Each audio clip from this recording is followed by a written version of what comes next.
Bonjour les amis, nouvelle vidéo aujourd'hui pour retrouver Maître Divisio. Cela fait longtemps qu'il n'a pas pris la parole publiquement et il était reçu par Florian Philippot sur sa chaîne. Ils vont évoquer bien sûr plein de sujets et notamment un qui nous intéresse, c'est le fameux procès Brigitte Macron aux États-Unis bien sûr et toutes les suites et ce que cela peut réserver bien sûr en France parce que ça aura forcément une répercussion sur la politique française. Mais juste avant, bien sûr, d'écouter Maître Diviso comme d'habitude, n'oubliez pas de vous abonner, le pouce, le commentaire, le partage, le boost. Vous le savez, il y a un shadowban sur la chaîne depuis quelques temps.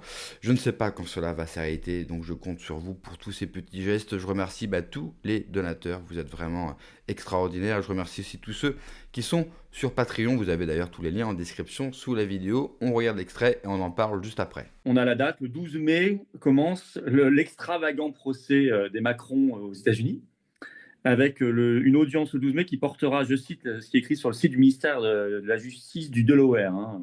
C'est dans cet état-là que la plainte a été faite contre Candace Owens. Une audience qui portera sur l'examen des preuves, les écrits des parties et les enregistrements vidéo de Candace Owens. Bon, je ne vais pas sur le fond de l'affaire, mais on est quand même dans un... Je ne sais pas, il y a des guerres partout, des crises. Qu'est-ce que vous pensez du fait qu'on a le président de la République française qui est parti à cette affaire? Parce que je rappelle qu'il est plaignant au même titre que Brigitte Macron. Et le 12 mai, on va avoir une audience. Je pense qu'ils n'y seront pas, j'imagine, mais enfin, il y aura leurs avocats, il y aura des dépêches, il y aura des articles. C'est délirant. Enfin, Pour moi, il y a deux aspects là-dedans. D'abord, c'est une dégradation de la fonction présidentielle. terrible. C'est-à-dire que vous avez une privatisation de la fonction présidentielle.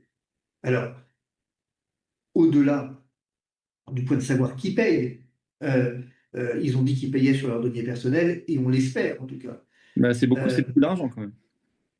Oui, mais on l'espère, on peut l'espérer. Ils ne sont pas Le fait censés est l'avoir. qu'au-delà de ça, on peut s'interroger quand même sur l'image que ça renvoie de la France. Quand même. Acte 1. Acte 2, nous allons quand même faire un procès euh, dans un État qui aujourd'hui est un État avec lequel nous sommes en guerre, quoi. Manifestement, nous sommes en guerre. Donc, nous sommes dans une crise mondiale d'une ampleur sans précédent, avec un allié d'hier qui se transforme en, en, en empereur, et on est en train de faire un procès à ce qui désormais, parce que Kosovo, elle est devenue principale opposante de Donald Trump quand même. Hein.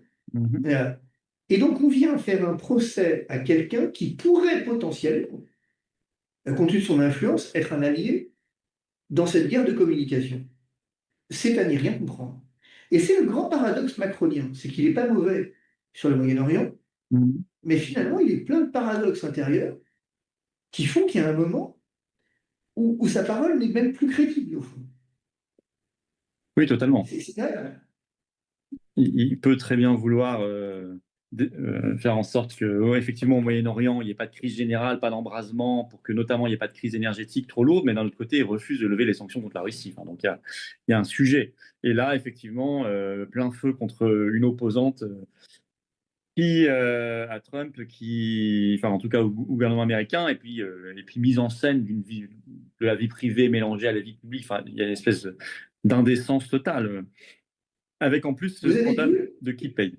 Vous avez vu ce qui s'est passé, juste un mot rapide, parce que je sais que vous êtes sensible à la question, ce qui s'est passé au Conseil constitutionnel, le licenciement Oui, de la numéro 2. la numéro 2 par Richard Ferrand. Oui. C'est inédit dans l'histoire. Parce qu'elle était trop critique sur l'affaire des ordonnances. Oui, c'est ça. Ça en dit long. Et elle considérait que c'était au Conseil d'État qu'il appartenait de trancher la question. En fait, elle a fait une note sur la question, là où le Conseil constitutionnel voulait s'arroger le droit de... Mais on est en train d'assister à une privatisation du pouvoir. Quand on disait ensemble que la nomination de Richard Ferrand, elle n'était absolument pas anodine, Bien on sûr. en a la démonstration aujourd'hui. Bien sûr. Et que l'opposition a validé cette nomination, ça restera le plus grand scandale, pour moi, des 10 scandales, plus grand encore que le Covid, en fait. Le RN, normalement, il est là jusqu'en 2034, ce qui enjambe 2 élections présidentielles. tous ceux qui disent qu'il est possible qu'il n'y ait pas l'élection présidentielle ou pas la date, etc., pour moi, c'est pas farfelu. On est encore dans un... Quand on est capable de virer la secrétaire générale à numéro 2 pour cette raison, c'est que peut-être on prépare quelque chose. Alors, vous savez que c'est une question que je me suis posée. J'ai fait un enseignement, j'ai fait une conférence en Italie là-dessus, sur le point de savoir est-ce qu'on pourrait reporter l'élection présidentielle. Mmh. C'est une question intéressante. Après tout, on a reporté les élections municipales en 2020, et du coup, je me suis posé la question est-ce qu'on pourrait reporter l'élection présidentielle? Et vous savez que j'ai dû chercher un peu quand même. Mmh. En première intention, on dit non. Mmh. Mais, il y a certains auteurs qui écrivent que la Constitution fixe la date, la période à laquelle l'élection doit se tenir. Elle ne vous fixe pas, personne n'a répondu pour savoir si elle doit se tenir.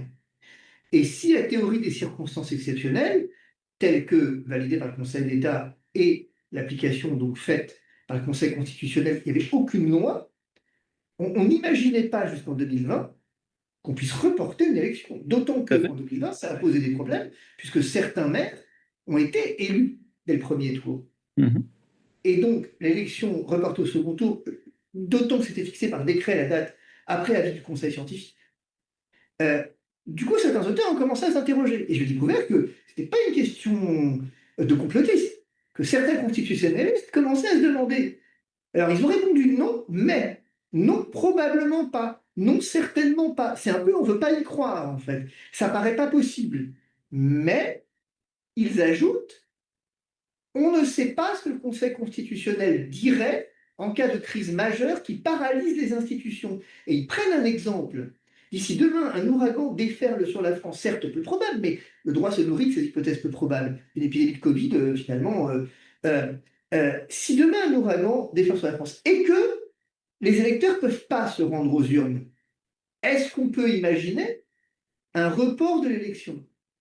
La question n'est pas si simple, n'est pas si simple. Et Et moi, si je fais partie de ceux l'ouragan, imaginons que l'ouragan soit russe, hein. moi, je fais partie de ceux qui pensent que on trouvera un moyen de le faire si on veut le faire et que le Conseil constitutionnel validera. J'en suis bien convaincu. Moi aussi. Une toute dernière question. Nous avons actuellement des militants qui sont à la bergerie du Maule, dans Haute-Savoie, pour soutenir un éleveur qui refuse. Ces vaches ne sont pas malades, il n'y a plus de DNC depuis longtemps, mais pourtant il y a la vaccination de masse obligatoire désormais, ce qui n'avait pas été le cas les années précédentes. Il refuse et il veut juste la liberté, voilà, des éleveurs. Comment vous avez analysé cette crise agricole? Je ne parle pas du Mercosur, tout ça, mais ça, on y reviendra, mais une autre fois, mais de la manière dont on a envoyé 250 CRS dans une ferme de l'Ariège l'hiver dernier, que là, on lui envoie la troupe. Euh, Tout ça paraît tellement démesuré et déraisonnable. Enfin, je ne sais pas ce que vous en pensez. Mais ce que je comprends, moi, il y a un paramètre qui trouve que c'est intéressant, c'est-à-dire que vous voyez bien ce qui se passe. Vaccination est-elle fondée en son Je vous principe? pose J'en ça sais parce rien. que je sais que vous êtes très attaché à ces questions de liberté vaccinale. Alors, je ne suis pas capable de répondre à la question de Mm, savoir mm, si cette vaccination mérite une obligation ou non. Enfin, en mm. tout cas, est-ce qu'elle est nécessaire ou pas? Je ne suis pas capable de répondre à cette question. Par contre, je suis capable de répondre à la question de savoir euh, est-ce que l'usage de la force publique dans un but de protection de la santé publique est le bon message qu'on veut envoyer, que ce soit à la santé humaine ou à la santé animale?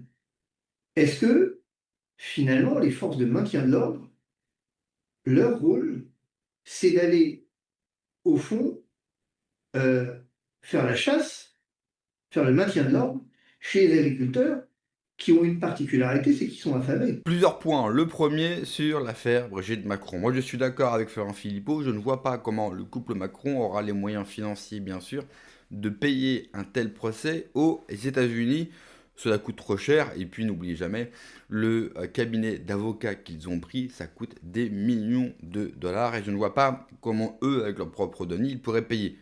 Hormis, bien sûr, si le couple Macron a oublié réellement de déclarer tout ce qu'il a pu gagner avant d'être président, ou alors l'argent qu'il aurait récupéré en étant président, ou alors tout simplement, je penche plutôt pour la troisième option, nous allons payer ce procès. Mais nous ne sommes pas sûrs que ce procès va avoir lieu. Il est grand possible qu'au final, le procès n'ait jamais lieu, parce que je vois mal le couple Macron gagner, tout en sachant que vous avez le premier amendement qui protège bien sûr la liberté d'expression et Candace Owens, même si on considère qu'elle a dit d'énormes bêtises, aux États-Unis, vous avez le droit de dire absolument ce que vous voulez. Aux États-Unis, si jamais vous dites que le nazisme et que Hitler était un mec cool, c'est autorisé, c'est complètement légal. En France, vous le dites sur YouTube ou sur la voie publique, vous allez en prison, vous êtes condamné sévèrement. Ensuite, sur le risque que l'élection présidentielle soit reportée. On sait que Macron a placé ces hommes à la tête de toutes les institutions de la Ve République qui comptent. Non seulement pour maintenant, mais surtout pour revenir peut-être en 2032. Souvenez-vous, il nous disait, j'aurai besoin, lors d'un meeting, il disait aux gens, j'aurai besoin de vous dans 5 ans. Donc on sait qu'il se prépare, surtout qu'il n'y a pas eu de poste qui s'est libéré pour lui. L'Union européenne, il n'y a pas de poste. À l'OTAN, enfin, dans toutes les grosses institutions supranationales, personne ne lui a proposé de poste. Donc il reste, malheureusement pour lui et malheureusement pour nous, que la France. Ensuite, pense-t-il bien sûr à faire un 3e mandat? On sait qu'il y a des gens en ce moment même qui étudient notre constitution pour voir s'il y aurait une brèche qui lui permettrait bien sûr de briguer un 3e mandat. Vous avez le risque de la guerre, que ce soit la guerre en Ukraine, vous avez le conflit en Iran, vous avez une multitude de choses qui pourraient servir à un narratif, et comme les Français apparemment sont vachement dociles, disciplinés, moi je ne serais pas surpris, bien sûr, qu'il essaye, en tout cas, qu'il essaye, ou qu'il tente, dans une communication habile, de voir si ça choquerait les gens de voir Macron faire un 3e mandat. Et pour tous ceux qui me diront, oui, mais les gens ne vont jamais laisser faire ça, on est en France. Et n'oubliez pas que ceux qui votent plutôt pour des mecs comme Macron que des mecs pas comme Macron. C'est-à-dire que les gens que vous allez voir râler sur Internet, déjà nous sommes une minorité, et la plupart des gens sur Internet qui râlent ne votent pas, et quand ils votent comme ils sont minoritaires, eh bien ça n'a pas d'importance. Et l'électorat macronien ne serait pas contre de voir Macron encore pour un 3e mandat. Ensuite, sur les agriculteurs et sur la démonstration de force, bien sûr, utilisée pour vacciner quelques vaches, ça sera l'objet d'une vidéo qui sortira hier, enfin qui est sortie hier, parce que vous verrez cette vidéo samedi. C'est fou. Je suis d'accord avec Maître Division, qu'on soit pour ou que la vaccination de ces vaches soit nécessaire ou pas, c'est un autre débat. Vous le savez, moi par exemple, je suis absolument contre, je suis pour laisser la liberté entière aux agriculteurs de gérer leurs bêtes. Ils le font depuis des siècles, je ne vois pas pourquoi aujourd'hui on devrait leur imposer quelque chose. Ils sont assez intelligents pour pas empoisonner la France et pour ne pas tuer leurs bêtes eux-mêmes. Le vrai débat, il est sur cette démonstration de force de l'État. C'est bien sûr fait exprès. C'est fait exprès à l'encontre d'une profession qui s'est un petit peu révoltée, une révolte, bon, ok. Mais c'est surtout une image pour les Français. Regardez ce qui se passe quand des gens solides, qui travaillent la terre, qui ont les moyens matériels de se révolter, de nous faire du mal, regardez ce qu'on est capable de leur faire et regardez surtout leur non-réaction. Car à chaque fois que l'État est capable d'utiliser de gros moyens envers les Français normaux qui ne font jamais rien, et qu'il n'y a pas de réaction pour l'État, c'est une victoire. Parce que cette image-là, elle va tourner dans les médias mainstream. Et les Français, ce qu'ils vont retenir consciemment et inconsciemment, c'est que les gens ne se révoltent pas. Et donc cela donne envie à personne de se révolter. C'est un cercle vicieux, mais c'est une opération extrêmement bien menée pour montrer aux gens, vous n'avez pas d'échappatoire au gouvernement et à l'État profond. Merci d'avoir regardé la vidéo les amis. N'oubliez pas comme d'habitude de vous abonner, le pouce, le commentaire, le partage, le boost de la vidéo. Prenez soin de vous, que Dieu vous protège. Allez, ciao.